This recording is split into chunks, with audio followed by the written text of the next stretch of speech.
Доброго времени суток. Я Хард, Я Сато. а я летал в Польшу за Легионом. Он ж ноут не будет во время игры заряжать. Хрень какая-то. Я хоть и раздолбай, конечно, редкостный. Что ты видишь? Я Что вижу это? корпус АБС. Нет, ты вообще понимаешь, марки, что это? Ноутбук. Ну, еще мне делать вот так. Ты знаешь, что это? Чувак, что это? Да, это ноутбук. Всем привет! Меня зовут Роман и имя мне Легион. Точнее, имя этому ноутбуку Lenovo Legion 5. Это моделька у нас на 5600H. Давайте посмотрим, что там внутри. И RTX 3060. Ну и, соответственно, у нас тут что тут у нас? Зарядочка. Ничего себе, кирпич. В общем, купите кирпич, или он уже не продается. 300 Вт. Блок питания. Не сильно ляпнуть им по столу. Стол жалко. И сам ноутбук. Так, вот тут. Ара, отдай. Коробка в 3 раза больше, чем ноутбук.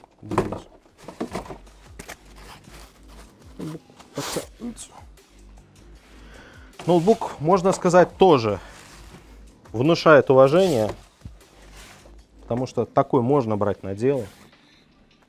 Ну, хотя по цвету не скажешь. Не знаю, как называется этот цвет. Такой между синий, но с очень мелкими блестками. Прикольный цвет. Немножко изогнутая матрица. Чуть-чуть. Но там буквально пара градусов. Это вы должны понимать. Ну и в целом пока play. И давайте про характеристики. Как я и говорил, 5600H, 3060 на 130 Вт, что хорошо. Что у нас тут еще? Веб-камера, микрофоны, вот это вот все. Экран на 120 Гц, 250 нит, 45% NTCS. Так производители маскируют информацию, что здесь так себе, если честно, экран по sRGB параметру. Поскольку, скажем так, параметр sRGB все уже научились смотреть и знают, что хорошо.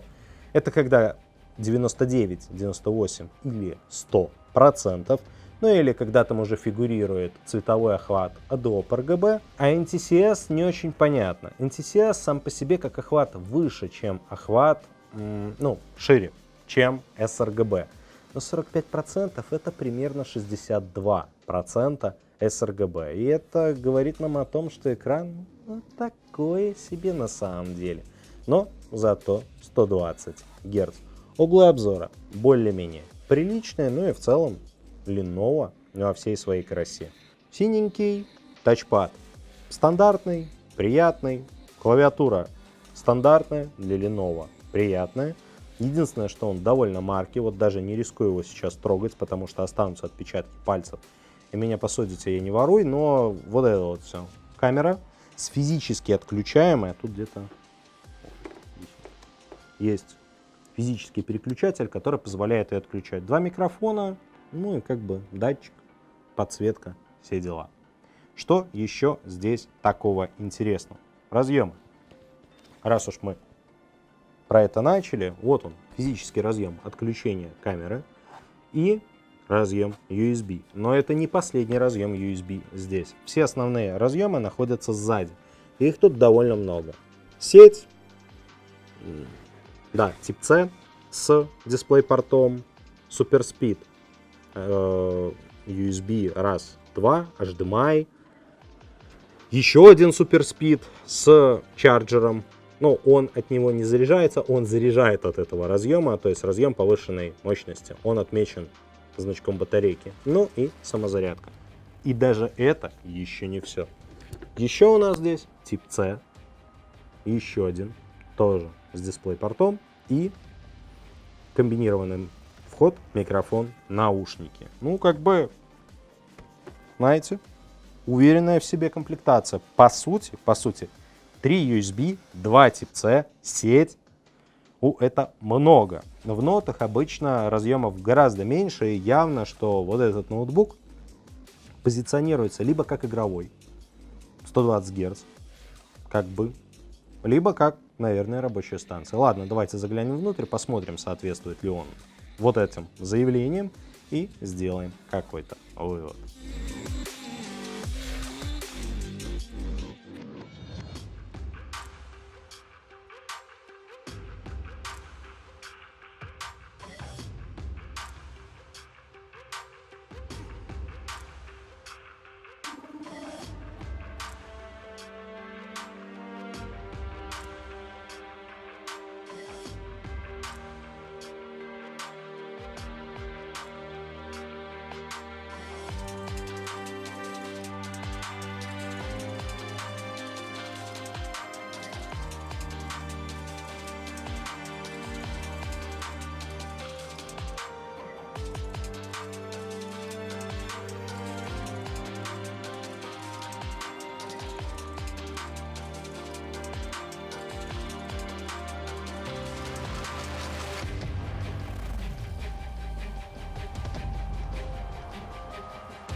Итак, Lenovo Legion наконец-то разобран. Давайте посмотрим, что внутри. 16 гигабайт оперативной памяти, 2 модуля по 8 гигабайт, односторонние модули, что интересно. Samsung 3200, вот это вот все, абсолютно стандартные модули. Батарейка на 60 ватт-часов, хотя она могла быть больше, но батарея здесь более чем емкая, и как бы с этим никаких проблем нет. То есть батарейка прям большой емкости. Это прям хорошо. Здесь есть странное место. Почему я называю его странное место? Потому что накопитель сюда уже не влезет. И, по всей видимости, это просто вариант с более емкой и менее емкой батареей. Потому что, вот, крепеж под батарею есть, а батарейки длиннее нет. Не похоже, чтобы в каком-то из исполнений сюда мог ставиться накопитель. В теории по ширине это возможно, но либо еще более короткая батарея должна быть, потому что этого места недостаточно. Ну и опять же нет никаких, в принципе, мест, куда SATA-шный накопитель стандартный 2,5 дюймовый мог бы быть здесь подключен. В теории, да, может быть из вот этого разъема M2, но верится с трудом. Может быть, один из вариантов, что все вот это вот сделано вот для вот этого металлического медного кусочка. Это антенна. Одна из антенн Wi-Fi, да. Ну вот, типа вот серая антенна 1, и вот она вот здесь в ноутбуке. Черная антенна уходит, скорее всего, на матрицу, как оно обычно и делается. Ну, обычно туда две антенны уходят, но вот здесь одна.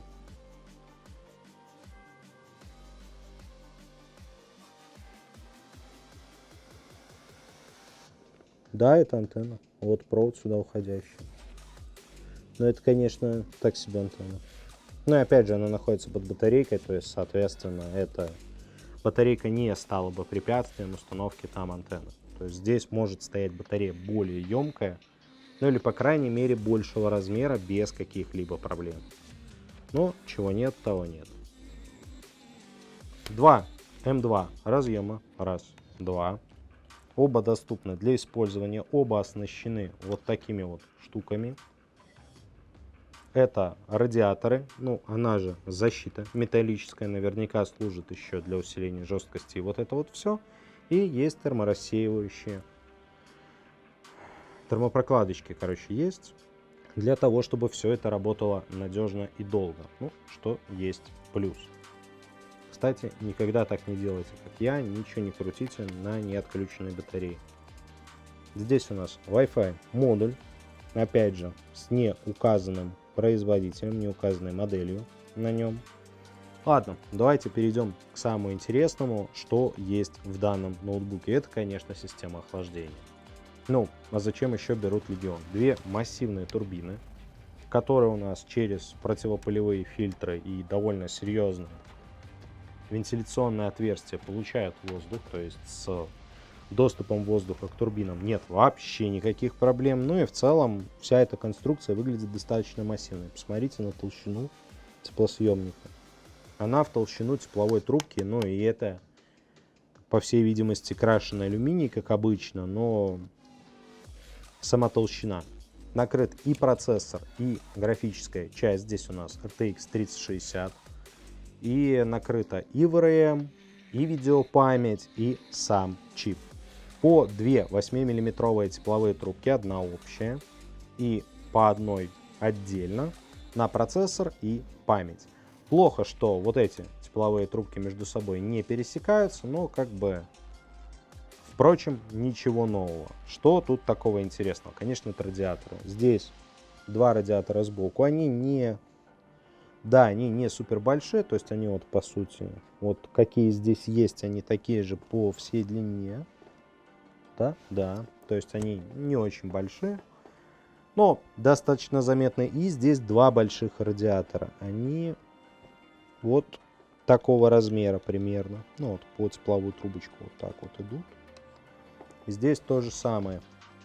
Массивные два радиатора. Это, простите, не крашеный алюминий.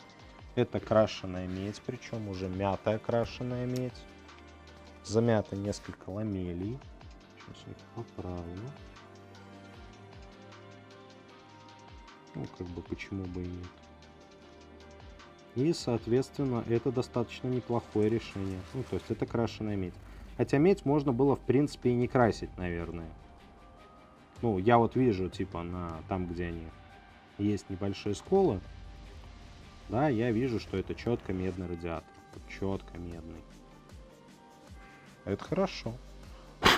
Это плюс. Что еще здесь такого интересного? Ну, наверное, все. Куча крышек, закрывающих вообще все. Это, конечно, очень прикольно. То есть это экранирование, это механическая защита, это, в принципе, this is хорошо. Так, твердотельный накопитель обратно, пожалуй, поставим. Кстати, накопитель у нас тоже непонятно чей. Модель MZVLB512 HBQ HBJQ на 512 гигабайт. Ну, PCI-Express NVMe, естественно. Бренд, увы, не указан. Написано, что сделано в Китае. Нет, указан, это Samsung. Это MZVLB512B накопитель. Он даже как не самый плохой. Bardzo проproszam и все. Как говорится, все. Будем его закрывать. Ну и тесты, наверное. Не, ну вообще вот эта штука, она просто писец толстая, на миллиметра 4, там 3. Ух, суровая штука. Итак, результаты PC-Mark 10, 6265 баллов. Вообще отлично. Вот прям хорошо. Могло быть, правда, и лучше. Но результат очень даже ничего. 3D Mark, в принципе, 130-ваттный видик может, как мы видим. Все неплохо. Ну, как бы, а почему бы, собственно, и нет. 7585 баллов. 1080p, ультра, в среднем больше 60 вообще везде, но GTA почему-то говорит 50+. Врет, наверное. Инфа соточка. Red Dead Redemption 3503. Хотя да, это ноутбучная графика. Почему бы и нет. Поехали дальше. Еще один тест 3D Mark. В данном случае это тест DLSS. И, ну и в целом как бы все окей. DLSS работает. DLSS off 34,5 FPS. DLSS on 58,27. Ну как бы окей. Не самый показательный тест, но зато да. Зато понятно. То есть DLSS здесь работает. DLSS 2.0. Все окей. Тест теперь у нас, опять же, 3D Mark, но это уже Ray Tracing. Отражение, свет, все дела. 4548 баллов. Ну и как видим, если включить Ray Tracing, то FPS уже не везде такой красивый, особенно где этот Ray Tracing есть. Понятно, что он есть далеко не везде. Ну и во всех основных играх, даже вон в 1440p, все в принципе не так и плохо на самом-то деле. Ну, кроме Red Dead Redemption, конечно. Ну, Red Dead Redemption на ультра особенная игра, тут уже ничего не поделаешь. Cinebench R23. Ну, как бы то, что он может, это и так понятно. В многопотоке у нас 8507 баллов. На самом деле много, но не очень. Но нормально. Ноутбук греется, в принципе, до 86 примерно градусов по процессору и по ядру. При этом процессор активно сбрасывает частоту до 3,4 ГГц.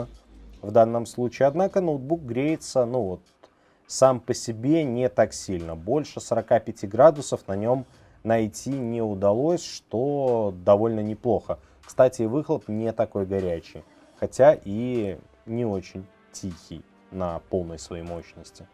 SSD-диск среднего диапазона, неплохой, но не более того, то есть не ждите супер чудес. Ну и переходим к играм. Dota 102 среднего FPS, но это с учетом экранозагрузки, в реальности же где-то 80, 85, 90. В целом, недурно, учитывая, что это ультра настройки, хотя могло бы быть, конечно, и побольше. Экран-то у нас на 120 Гц. CSGO. Вот здесь экран на 120 Гц вам уже пригодится. Ну, если вы, конечно, достаточно нездоровы, чтобы играть на ноутбучном экране в CSGO, но в целом 200-300 FPS, все окей. Танки, точно, с ними у мобильной версии RTX 3060 на 130 Вт проблем не будет, и средние там 150-170 FPS в танках на ультре четко об этом говорят. То есть все должно быть окей. Escape from Tarkov. Настройки видите сами, и FPS у нас неуверенные 50 кадров. Ну, понятно, что это ультра, и это очень высокие настройки, но в целом, как бы для Таркова даже играбельный FPS, учитывая, что если немножко настройки подкрутить в сторону уменьшения, будет работать. Следующий у нас Warzone. И без DLSS Warzone у нас 116-120 FPS примерно. Нормально. В принципе, 120 герцовый монитор себя оправдывает. На максималочках все окей. Что ж, перейдем, наверное, к настройкам с DLSS. Из DLSS у нас примерно 120-125 FPS. Понятно, что 100 и 120 разница в 20%, но как бы для 120 герцовой матрицы это большая разница, поэтому окей. Переходим к Red Dead Redemption. В Red Dead Redemption у нас в среднем на ультре 60 кадров неуверенные есть с небольшими просадками, ну и как бы вполне себе играбельно. И Киберпанк. Ну, без DLSS у нас 30 кадров, что как бы очень тяжело. DLSS качество и продолжить. Ну и уже целых 40-45 кадров. Все равно еще мало для того, чтобы играть на ультре. Ну, понятно, тут как бы и настольная 3060 как бы дает 60 кадров только с DLSS, поэтому все в принципе адекватно для интеграшки. Так что интеграшки, мобильной версии. И переходим, пожалуй, к тесту камеры. Так, поехали. Тест камеры. Камера у нас, как обычно, регулируется вместе с поворотом, ну, скажем так, с наклоном дисплея. Он, кстати, довольно далеко может отклоняться. Можете посмотреть на потолок. Посмотрите на меня, посмотрите на потолок. Потолок же, правда, лучше. Ну ладно. Качество камеры. В принципе, с фокусом, ладно, не будем мои три подбородка смотреть. Не надо, это все. Все нормально. Скорость камеры тоже, в принципе, на довольно достойном уровне. Это все-таки 720p, но камера довольно нормальная. А вот что хочу отметить, это настройки микрофона. Микрофон 100% без предусиления, то есть дополнительные децибелы здесь не добавляются. И я вижу, что я не договариваю даже до желтой зоны. Ну, то есть в стандартном своем, скажем так, звучании. И, соответственно, микрофон, ну вот, ощущается как немножко тиховатый, наверное, будет на том конце связи, если его дополнительно не настраивать. Ну а так, камера, конечно, мое почтение. Итак, тесты видели сами, и давайте о моих впечатлениях, ну и для кого данная модель. В целом, да, несмотря на свои характеристики экрана, вот отдельно стоящий, он выглядит хорошо. Градиенты особо не рассыпаются, цвета, в принципе, достаточно подробные, но и в целом все хорошо. Но, забегая вперед, тут небольшой спойлер. Скоро у нас на канале появится обзор старшей версии, не со 120 герцовой матрицей, а со 165 герцовой матрицей. И не 45% NTCS, а 100% sRGB. И разница там видна. Кстати, подписывайтесь на канал, жмите на колокольчик, чтобы не пропустить следующий ролик по Lenovo Legion. Там у нас будет 5800H, думаю, вам будет интересно. Ладно. И все же, для кого этот конкретный ноутбук? Ну, смотрите, 5600H и RTX 3060 на 130 Вт — это определенная игровая модель. Ну вот, безусловно, как игровой ноут, ну, он хорош. Кирпич тяжелый, кирпич эффективно охлаждается, чуть шумноват, наверное, в полной нагрузке, но окей. Не такое, скажем так, в играх не сильно раздражает и в целом нормально. Клавиатура, тачпад, если честно, для игрового ноута вообще не важно. Ну вот абсолютно. Потому что по-хорошему, ну, вы, может быть, будете играть на его клавиатуре, она окей. Но мышь у вас точно будет отдельно. Либо сценарий 2. Это использование его как рабочей станции. Конечно, здесь старший процессор подошел бы лучше, но он и дороже. Это тоже стоит понимать. И в целом, ну, если вам требуется мощная интегрированная графика для вашей работы, да. Но все-таки, наверное, в первую очередь это больше именно игровой ноутбук, чем рабочая станция. Хотя как рабочая станция он свои задачи выполняет хорошо. 5600H прекрасный процессор. Возможность установить сюда как минимум 32 гигабайта памяти и второй M2 NVMe накопитель — это тоже очень круто. Ну и в целом он сделан хорошо и, ну, можно его использовать как рабочую станцию. Так что в этом проблем у него нет. Так, ну, как-то так. Так что, какие мои впечатления? Как рабочая станция? Да, если вас поджимает бюджет. Это все еще очень производительное решение для ноутбука, конечно. Как игровой ноут, однозначно рекомендую. Наверное, одно из лучших решений, ну вот, в таком исполнении.